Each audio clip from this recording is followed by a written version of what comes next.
इमरान ने औरत के रूप में आने वाली राक्षनी चुड़ैल से ये कहा कि क्या तुम मेरी मदद करोगी?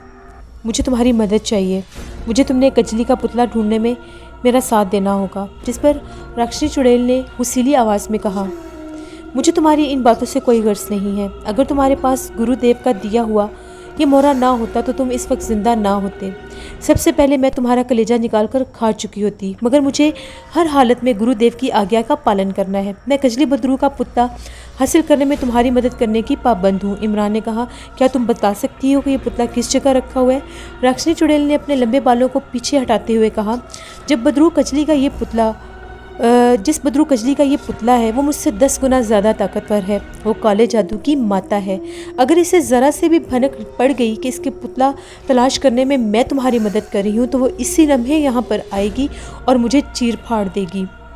लेकिन मैं मजबूर हूँ, गुरुदेव के हुक्म की पाबंद हूँ, इसलिए पुतला ढूंढने में तुम्हारी मदद करूँगी। इमरान कहने लगा, तुम्हारे पास भी काले जादू की ताकत है। तुम अपने जादू के ज़रिए पता लगा सकती हो कि पुतला किस जगह पर है।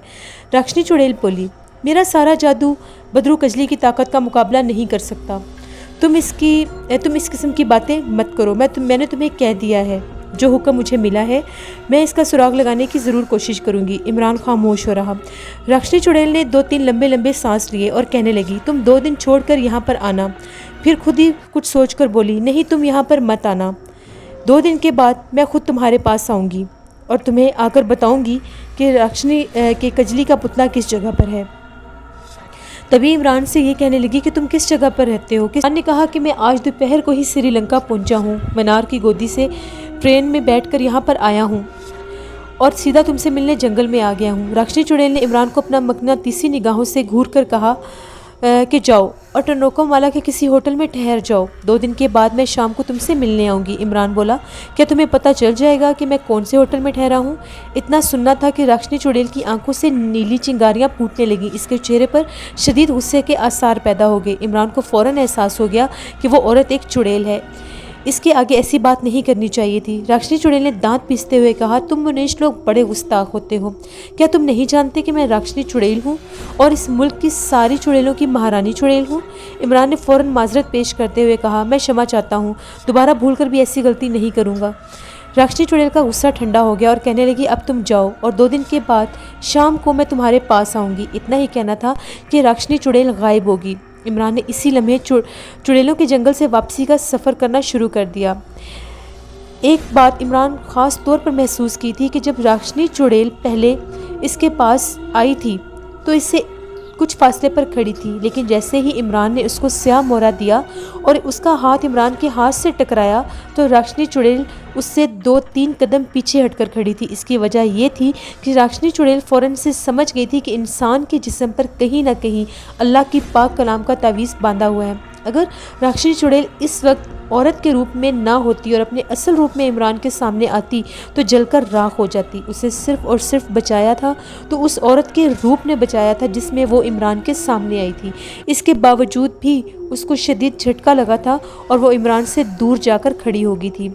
इमरान ने टनोकोमाला में आकर एक दरमियानी दर्जे के होटल में अपना कमरा बुक करवाया, जहाँ पर बाकी भी स्याह ठहरे हुए थे। इस दौरान 2 दिन गुजर गए। 2 दिन के बाद जब शाम हुई तो वो होटल की बालकनी में आकर बैठ गया। इस वक्त बारिश हो रही थी। बालकनी में कुछ फासले पर 2-3 गैर मुल्की स्याह बैठे काफ़ी पी रहे थे, श्रीलंका की बारिश से लुत्फ़ अंदोज़ हो रहे थे। इनमें एक कर्नाटक का एक हिंदू स्याह भी बैठा हुआ था जो बढ़ बढ़ कर मजाक कर रहा था। इसने इमरान को भी बेतकल्लुफ़ होकर मजाक करने की कोशिश की, लेकिन इमरान खामोश हो गया। कर्नाटक का ये जो स्याह था इसने अपने माथे के ऊपर तिलक लगाई हुई थी और एक दिन पहले भी किसी अंग्रेज़ खातून के साथ हंस हंस कर मजाक कर रहा था, जिससे उस औरत को इसकी इस बेहुदा हरकतों पर बहुत गुस्सा आ रहा था। इमरान बालकोनी में बैठा एक तरफ बारिश को देख रहा था और लुत्फ़अंदोज़ हो रहा था। शाम हो चुकी थी। राक्षनी चुड़ैल के आने का वक्त हो गया था। इसने इसी रोज़ आने का वादा किया था, मगर अभी तक क्यों नहीं आई? इमरान के जहन में तरह तरह के ख्याल आ रहे थे। इमरान को ये लगा कि शायद वो भूल गई होगी, लेकिन फिर फ़ौरन ख्याल आया कि नहीं, ये गैर मरी मखलूक़ात अपने वादे के बहुत पाबंद होते हैं। अगर राक्षनी ने वादा किया था तो वो ज़रूर आएगी। वो इन्हीं ख्यालात में उलझा हुआ था कि अचानक बादल ज़ोर से गरजे, बिजली चमकी। दूसरे ही लम्हे इसने राक्षनी को बालकोनी की लकड़ी की सीढ़ी से चढ़ते देखा और वो दरवाजे की तरफ आ गई और औरत के रूप में थी। इसने गुलाबी रंग की खूबसूरत साड़ी पहन रखी थी और बालों के जूड़े में तरनारी का एक गुलाब का फूल भी सजाया हुआ था। जब वो बालकोनी में आई तो वहाँ बैठे लोग सब लोग इसको देखने लगे। कर्नाटक का बदमाश टूरिस्ट भी इसे देखकर देखता ही रह गया। राक्षनी सीधी इमरान के पास आई और सामने वाली कुर्सी पर बैठ गई। इमरान ने कहा, मैं तो मायूस हो गया था। राक्षनी बोली, हम लोग जो वादा करते हैं उसके पाबंद होते हैं। इमरान ने कहा, तुम ज़रूर कजली के तिलिस्मी पुतले का सुराग लगाने में कामयाब होगी। राक्षनी ने कहा, सुराग तो मैंने लगा लिया है, मगर मैं ये काम अकेली नहीं कर सकती, तुम्हें मेरा साथ देना होगा।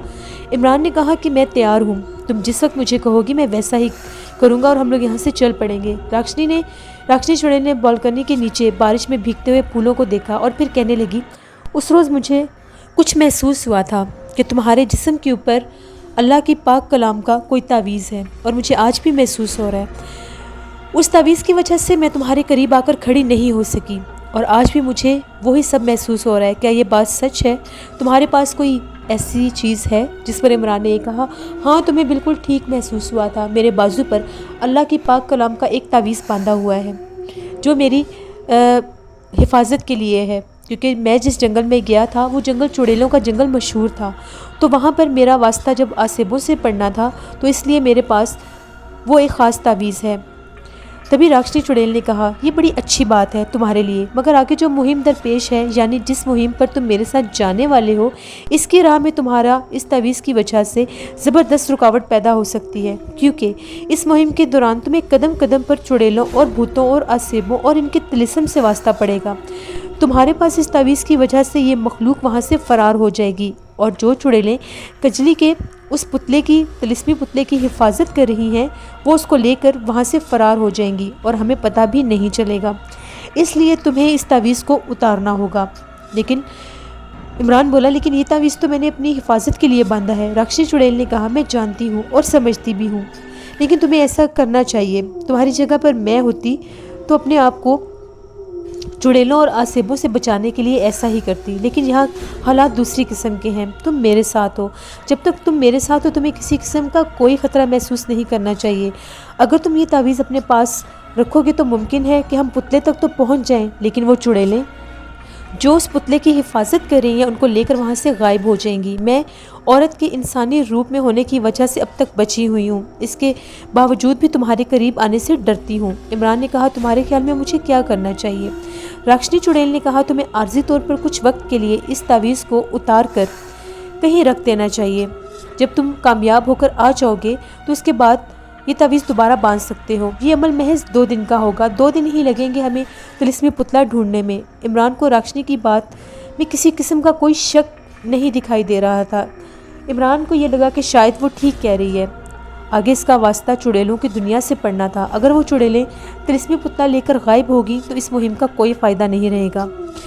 लेकिन तभी इमरान ने यह कहा कि मुझे इस बात का यकीन दिलाओ कि अगर मेरे पास ये तावीज़ नहीं होगा तो क्या मुझे किसी किस्म का कोई नुकसान तो नहीं होगा? तभी राक्षनी चुड़ैल ने यह कहा कि नहीं, मैं तुम्हें यकीन दिलाती हूँ, जब तक तुम मेरे साथ हो तुम्हें कोई छू भी नहीं सकता। तभी इमरान ने कहा, ठीक है, मैं जाने से पहले इस तावीज़ को उतार कर किसी दरख्त की ऊंची शाख के साथ बांध दूंगा, जहाँ से मैं वापसी पर आकर इसे दोबारा बांध लूँ। राक्षनी ने कहा, बिल्कुल ठीक है, तुम्हारे पुतले की तलाश की मुहिम कामयाब करने के लिए ऐसा करना बहुत ज़रूरी है। इमरान ने कहा, क्या मुझे ये बताओ कि किस जगह पर कजली ने अपना पुतला रखा हुआ है? मुझे उस जगह के बारे में जल्दी से बताओ। अभी इमरान ने ये जुमला पूरा ही किया था कि वही कर्नाटकी अयाश तबास्या उठकर इमरान की मेज़ पर आया और राक्षनी के साथ वाली कुर्सी पर बैठ गया और राक्षनी की तरफ देखकर कहने लगा, देवी जी, आप इतनी सुंदर हैं जैसे आकाश की अप्सरा हो। राक्षनी खामोश निगाहों से इस अयाश तबास्या को देखने लगी। इसने कोई जवाब नहीं दिया। इस वजह से इस बदमाश का हौसला बढ़ गया और वो राक्षनी का हाथ पकड़कर ये कहने लगा, क्या आप मेरे मेज़ पर आकर मेरे साथ एक प्याली कॉफ़ी पिएंगी? ये बड़ी बदतमीज़ी की बात थी कि एक आदमी दूसरे के टेबल पर आकर किसी अजनबी खातून को ऐसी पेशकश करे। इमरान को गुस्सा आ गया। इमरान ने कहा, तुम्हें तमीज़ से बात करनी चाहिए, ये मेरी मेहमान हैं। कर्नाटकी स्याह ने हाथ को झटकते हुए कहा। तभी कर्नाटकी स्याह ने इमरान का हाथ झटकते हुए कहा, अरे तुम कौन होते हो हमारी बातों में दखल देने वाले? जब देवी जी को कोई मसला नहीं तो तुम्हें क्या तकलीफ़ है? इमरान कुछ कहने लगा। इससे पहले राक्षनी ने इसको हाथ से इशारा करके रोक दिया। इस वक्त इमरान ने राक्षनी की आंखों में एक चमक देखी जो अपने शिकार को देखकर एक भूखे दरिंदे की आंखों में आ जाती है। राक्षनी ने स्याह को कहा कि ठीक है, अगर तुम मुझे ये चाय की प्याली अपने कमरे में पिलाओगे तो मैं तुम्हारे साथ ज़रूर पीऊँगी। वो बदमाश फ़ौरन तैयार हो गया और बोला, देवी जी ये तो मेरे लिए बड़े ही खुशकिस्मती की बात है कि अगर आप मेरे साथ मेरे कमरे में काफ़ी पिएंगी, आइए मेरे साथ। राक्षनी ने इमरान को एक नज़र देखा और कहा, तुम इसी जगह पर बैठो, मैं अभी आती हूँ। बदमाश हिंदू स्याह ने बड़ी फातिहाना निगाहों से इमरान की तरफ देखा और राक्षनी को साथ लिए अपने कमरे की तरफ चल पड़ा। इस शख्स को ये नहीं मालूम था कि वो अपने साथ किस बला को ले जा रहा है। इमरान ने राक्षनी की आंखों में चमक देख ली थी और इससे अंदाज़ा लगा लिया था कि वो कुछ न कुछ करने वाली है। वो चुपचाप बालकनी में बैठा रहा। बारिश मध्यम पड़ गई और होटल के लॉन की कुछ पत्तियां भी रोशन हो गईं। 3-4 मिनट के बाद इसने देखा कि राक्षनी बालकनी में बदमाश स्याह के कमरे से निकलकर बाहर आ रही है। वो इमरान के पास आकर बोली, चलो तुम्हारे कमरे में जाकर बातें करते हैं। वो कमरे में आकर बैठ गए। इमरान ने कुदरती तौर पर पूछा, वो बदमाश कहाँ गया? राक्षनी ने कहा, अब वो कहीं नहीं है। क्या मतलब है तुम्हारा? इमरान ने तजस्सुस से पूछा। राक्षनी बोली, मेरा मतलब है कि मैंने उसको इस दुनिया से भेज दिया है, तुम फिक्र मत करो। अब उसका कहीं भी नामो निशान नहीं है। उसकी लाश तो क्या, उसका कोई निशान भी नहीं ढूंढ सकता। ऐसे बदमाशों का यही अंजाम होना चाहिए। इमरान जानता था कि राक्षनी एक ख़तरनाक और बड़ी ताकतवर चुड़ैल है, वो ऐसा कर सकती है। इसके बाद इस मौजू पर कोई बात नहीं हुई और असल मौजू की तरफ आते हुए राक्षनी ने पूछा, अब हमें तिलिस्मी पुतले के सिलसिले में कहाँ जाना होगा? राक्षनी ने इमरान के सामने वाली कुर्सी पर बैठते हुए कहा, इससे पहले मैं तुम्हें एक बात बता दूं, हमें तिलिस्मी पुतले को लेने के लिए कहाँ जाना होगा? तुम्हें अपना तावीज़ उतारना है। सबसे पहले इस तावीज़ को उतारो, उसके बाद मैं तुम्हें बताऊंगी कि हमें कहाँ जाना है। इमरान ने कहा, ठीक है। इमरान ने अपना तावीज़ उतार कर दरख्त की शाख पर बड़ी एहतियात के साथ बांध दिया और अल्लाह से माफ़ी मांगी कि या अल्लाह मुझे माफ़ कर दो, मैं वक्ती तौर पर इस तावीज़ को यहाँ पर बांध रहा हूँ और बाद में आकर इसको उतार लूँगा। तभी इमरान आया और राक्षनी से ये कहने लगा कि मैंने तावीज़ को उतार दिया है। इमरान तो पहले ही कायल हो चुका था कि तावीज़ को किस जगह पर रखना है। इमरान ने उस तावीज़ को होटल की पिछली साइड पर जो दरख्तों का झुंड था वहाँ पर बांधा था। जैसे ही इमरान वापस आया, उसके जिस्म से वो ताकतवर शुआएं अब निकलती महसूस नहीं हो रही थीं। तभी राक्षनी ने यह कहा कि ठीक है, तुम तावीज़ को तो उतार कर आ गए हो, मगर मैं अभी तसल्ली करना चाहती हूँ। उसने इमरान को जैसे ही छुआ तो उसको कोई झटका ना लगा। इसे यकीन हो गया था कि इमरान ने अल्लाह की पाक कलाम वाला तावीज़ उतार कर रख दिया है। अब वो एक बार फिर से तस्दीक करना चाहती थी और ये मालूम करना चाहती थी क्या वाकई ही इमरान वो इंसान है जिसके बाएं बाजू के ऊपर चांद ग्रहण के 2 ख़ास दायरे बने हुए हैं, क्योंकि एक ऐसा इंसान ही बदरूह कचली के तिलिस्मी पुतले पर हाथ डाल सकता था। राक्षनी ने इमरान से कहा, मुझे तुम्हारे बाजू पर चांद ग्रहण के 2 निशान देखने हैं, तभी मुझे इत्मीनान होगा कि तुम वो तिलिस्मी पुतला हासिल कर सकते हो या नहीं। इमरान ने आस्तीन ऊपर करके राक्षनी को अपना बाजू दिखाया तो उस पर चांद ग्रहण के 2 दायरे मौजूद थे। राक्षनी को मुतमईन हो गया। उसने कहा, अब मुझे यकीन हो गया है कि तुम वही ताकतवर इंसान हो जिसे कोई भी तिलिस्मी मंतर नुकसान नहीं पहुँचा सकता। तभी इमरान बोला, ठीक है, अब जल्दी से बताओ हमें कहाँ जाना है और किस जगह जाना है। राक्षनी चुड़ैल ने कहा, यहाँ से बहुत दूर लंका के एक घने जंगल में एक बुद्ध मत वालों की वीरान गुफा है। इस गुफा के नीचे एक तारीख तय खाना है जहाँ सांप और बिच्छू रहते हैं। बदरू कजली ने अपना पुतला इसी तय खाने में दफन किया हुआ है। इमरान बोला, हम इस जंगल में कैसे पहुँचेंगे? क्या वहाँ पर कोई ट्रेन जाती है? राक्षनी ने हंसकर कहा, वहाँ रेलगाड़ी तो क्या, कोई इंसान भी पैदल नहीं जा सकता। वो इतना घना जंगल है कि पैदल चलने का भी रास्ता नहीं मिलता। फिर हम वहाँ पर कैसे जाएंगे? इमरान ने पूछा। राक्षनी बोली, तुम शायद भूल गए हो, तुम्हारे सामने गुलाबी साड़ी में बैठी एक औरत चुड़ैल है जो श्रीलंका के जंगलों की सबसे ताकतवर चुड़ैल महारानी है। मैं तुम्हें पलक झपकते ही अपने साथ वहाँ ले जाऊँगी। कमरे में चलो, मैं तुम्हें वहाँ पर अपने साथ ले जाने के लिए अमल करना चाहती हूँ। तभी इमरान राक्षनी के साथ कमरे में आ गया। राक्षनी ने इमरान का हाथ पकड़ लिया और कहा, आंखें बंद कर लो, जब तक मैं ना कहूँ आंखें नहीं खोलनी। इमरान ने आंखें बंद कर लीं। जैसे इमरान ने आंखें बंद की, इसे ऐसा महसूस हुआ कि जैसे उसको हवा में किसी ने उछाल दिया है। इसके बाद इसे कोई होश नहीं रहा कि वो कहाँ पर है और कहाँ पर नहीं। जब उसको होश आया तो उसको अपने पाँव ज़मीन पर लगते महसूस हो रहे थे और राक्षनी की आवाज़ आई, अब तुम अपनी आंखें खोल दो। इमरान ने आंखें खोली तो वो क्या देखता है कि वो एक तारीख सी जगह पर दरख्तों के नीचे खड़ा है। इन दरख्तों की शाखें झुककर ज़मीन को छू रही हैं और बाज़ शाखें तो ज़मीन के अंदर धंस चुकी हैं और उनकी जड़ें भी बहुत ज़्यादा फैली हुई हैं। राक्षनी पास खड़ी थी। इमरान ने अंधेरे में देखने की कोशिश की और पूछा, क्या ये वही तिलिस्मी पुतले वाला जंगल है? राक्षनी ने जवाब दिया, हाँ ये वही जंगल है। इमरान ने सवाल किया, वो वीरान गुफा कहाँ है? राक्षनी चुड़ैल बोली, गुफा यहाँ से थोड़ी दूर है, मैं तुम्हें वहाँ ले जा रही हूँ, मेरे पीछे पीछे चलते आओ। राक्षनी चुड़ैल आगे चल पड़ी। इमरान इसके पीछे चलने लगा। रास्ता बहुत दुश्वार गुजार था। इमरान को बार बार ये ख्याल आ रहा था कि तवीज़ उतार देने के बाद अब तो ये बिल्कुल निहत्था हो गया। अब किसी भी वक्त कोई भी बदरू या चुड़ैल इसको अपने तिलिस्म में फंसा सकती है। फिर इसे ख्याल आया कि हो सकता है इस मुश्किल वक्त में खंडर वाली जादूगरनी मेरी मदद को पहुंच जाए, क्योंकि इसने इमरान को कहा था, तुम फिक्र मत करो, मैं तुम्हारी हिफाजत ज़रूर करूँगी। लेकिन इसके ख्याल में इसका दिल बहुत ज़्यादा डरने लग गया। इसने ख़ुद को बहुत मुश्किल में डाल लिया था। इसको चाह कर भी वो तावीज़ नहीं उतारना चाहिए था। अब जो भी होगा सिर्फ अल्लाह ही मददगार है। जंगल पर मौत की खामोशी तारी थी। किसी भी वक्त इमरान को ऐसी आवाज़ें सुनाई दे रही थी जैसे हल्की हल्की सरगोशियाँ हो रही हैं। आवाज़ें इसके साथ साथ चल रही थीं। किसी वक्त इसको किसी औरत की तेज़ तेज़ सांस लेने की आवाज़ आ रही थी। राक्षसी चुड़ैल 2 कदम आगे चलकर रुक गई। इमरान जानता था कि ये सारा खेल बदरूहों का है और ये जंगल भी आसिफ ज़दा है। यहाँ इस किस्म की आवाज़ों का आना कोई नई बात नहीं है।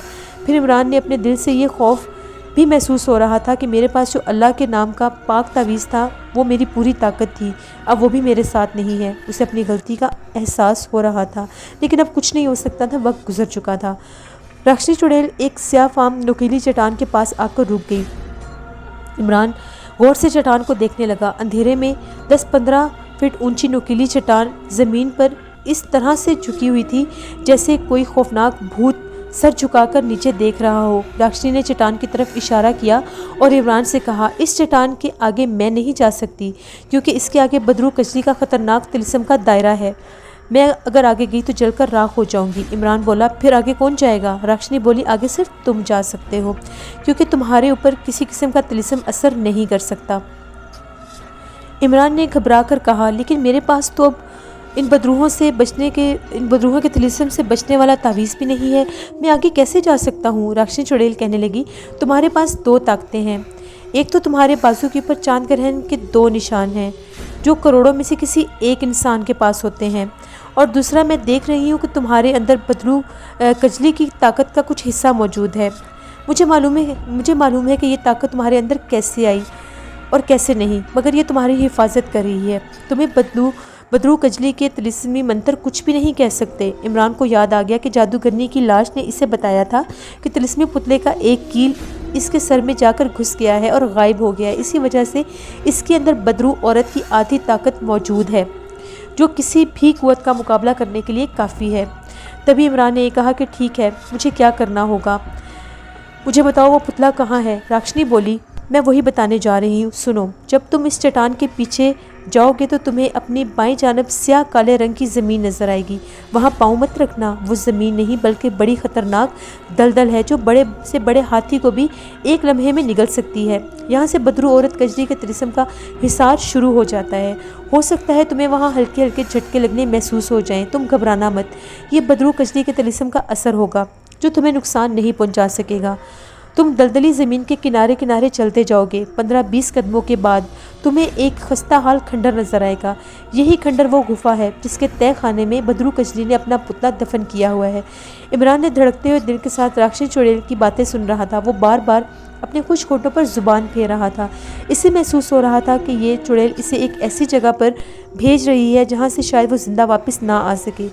फिर राक्षसी ने कहा, खस्ता हाल गुफा के खंडर की पिछली दीवार में तुम्हें एक सुरंग नुमा रास्ता मिलेगा। तुमने इसमें दाखिल हो जाना है। सुरंग ज़्यादा लंबी नहीं, वहाँ दाखिल होते वक्त मुमकिन है तुम्हें फिर से ज़बरदस्त झटके लगें। ये बदरू औरत के तिलिस्म का हिस्सा है, तुम बिल्कुल मत घबराना।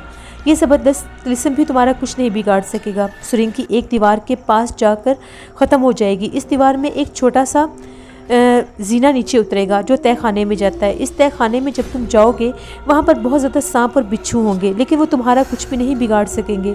तुम्हारे पास जो ताकत है वो तुम्हें देखकर वहाँ से चले जाएंगे। उसी तहखाने के एक कोने में तुम्हें एक मिट्टी की ढेरी सी नज़र आएगी। यहीं पर है उस जादूगरनी कजली का पुतला जो तुम्हें लाना है और फ़ौरन से लाकर मेरे पास देना है।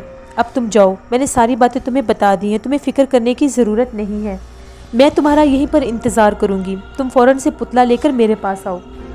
इमरान सख्त फिक्रमंद था। अल्लाह के पाक नाम का तावीज़ जुदा होने के बाद इसका दिल कह रहा था कि वो असेबी मखलूक कहीं इसको किसी मुसीबत में ना डाल दे, मगर वो मजबूर था।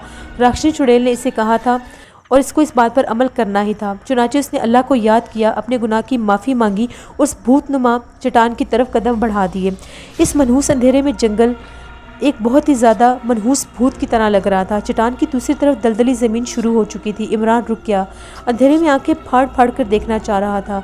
ये वही स्याह ज़मीन थी जो कि बहुत ही ज़्यादा सख्त और गहरी दलदल थी। चंद कदम आगे बढ़ने के बाद इमरान ने उस स्याह ज़मीन के साथ साथ चलना शुरू कर दिया। बहुत गहरी सांस ले रहा था। हलाकत खेज दलदल अभी इस तरह से उबल रही थी जैसे अभी इसको निगल लेगी। इमरान उसके साथ चलता गया। खौफनाक दलदल से सांस की आवाज़ें भी आ रही थीं। इमरान के रोंगटे खड़े हो गए। इसने अपने आप को थोड़ा सा महफूज किया और अपने आप को हिम्मत दी कि मुझे आगे बढ़ना है। चलते चलते वो भयानक दलदल वाले तालाब से आगे निकल आया।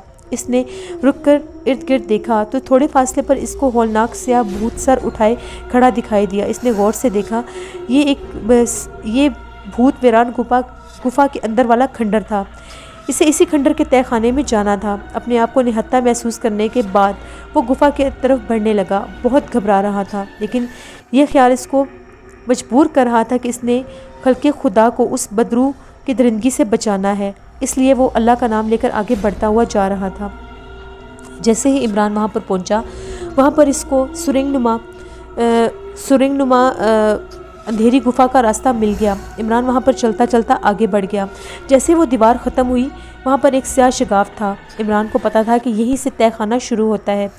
तभी इमरान ने एक दफ़ा पीछे मुड़कर देखा तो वहाँ पर स्याह गुप्त अंधेरे के सिवा और कुछ भी नहीं था। फिर इमरान ने अपना पाँव नीचे रख दिया। जैसे ही नीचे रखा तो वहाँ पर सांप और बिच्छू की आवाज़ें आ रही थी। सांप की फुनकार सुनाई दे रही थी। इमरान बहुत ज़्यादा डर गया। वहाँ पर हर तरफ बहुत ज़्यादा भयानक काले स्याह जाले लटक रहे थे। इमरान का दिल ज़ोर ज़ोर से धड़क रहा था। जैसे इमरान ने वहाँ पर पाँव रखा तो जो सांप थे इससे दूर हट गए। इमरान ने नीचे जाकर एक कोने में देखा तो वहाँ पर उसको वो जगह मिल गई जहाँ पर बदरू कजली ने अपना पुतला छुपाया हुआ था। जैसे ही इमरान इस ढेरी के पास आया, इसका हौसला बढ़ गया। सांप और बिच्छू इससे दूर हट गए थे। तभी इमरान ने अपने हाथों से उस मिट्टी को हटाना शुरू कर दिया। अंधेरे में सांप और जहरीले बिच्छू उनकी फुनकारें सुनाई दे रही थीं। इमरान ने जल्दी जल्दी से मिट्टी को हटाकर 1 फीट मिट्टी हटा ली और इसके नीचे इसे एक सख्त सी चीज़ महसूस हुई। इसने फ़ौरन से उसको बाहर निकाला तो ये वही पुतले वाला डिब्बा था जो इसने पुराने खंडर से निकाला था।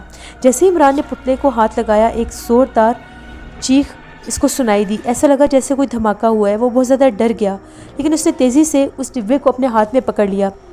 इमरान ने जब देखा तो ये वही बदरू कजली का पुतला था जिसके सर और माथे में कीलें लगी हुई थी।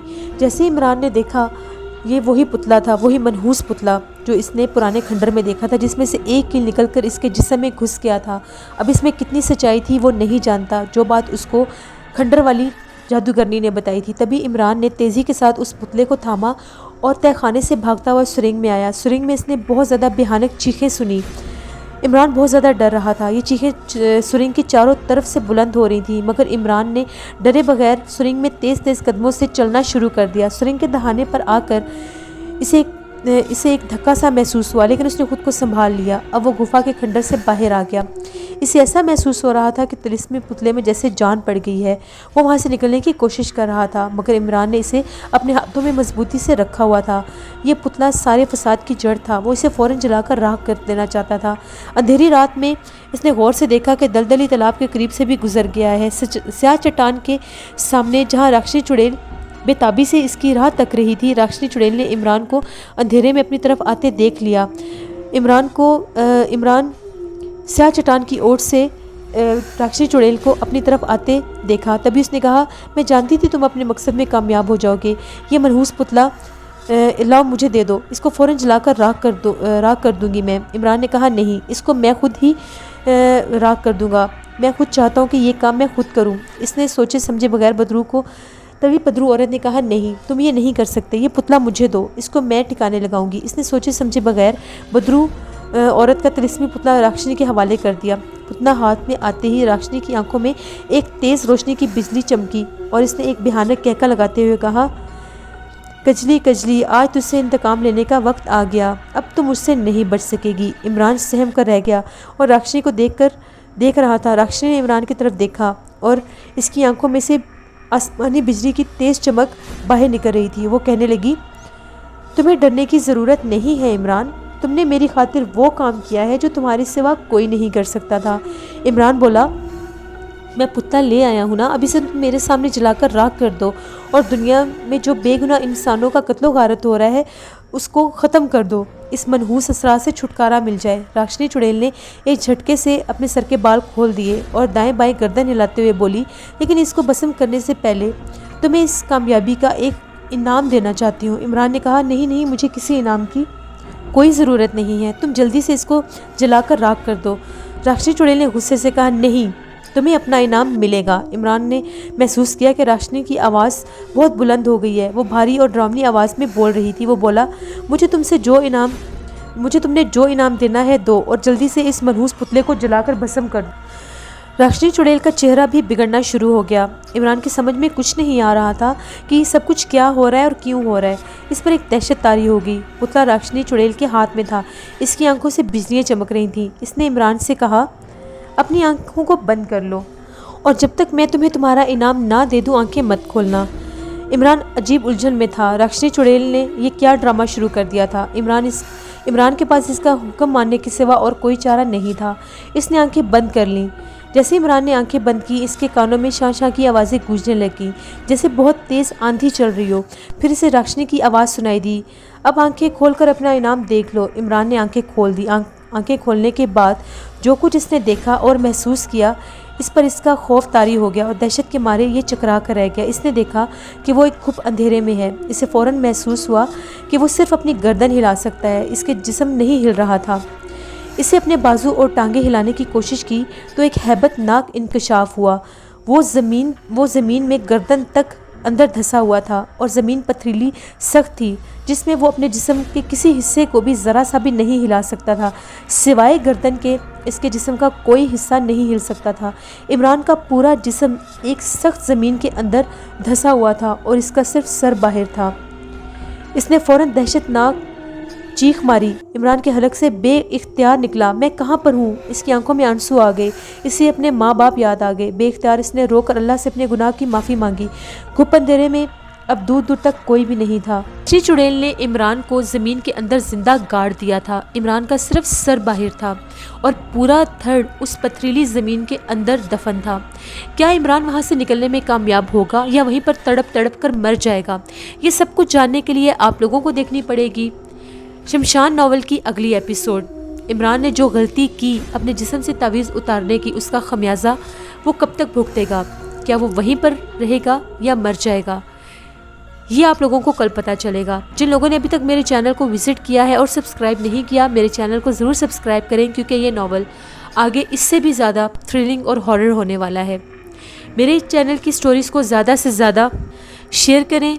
इंशाल्लाह कल आप लोगों के साथ फिर मुलाकात होगी। Thank you for watching. Stay blessed. अल्लाह निगहबान।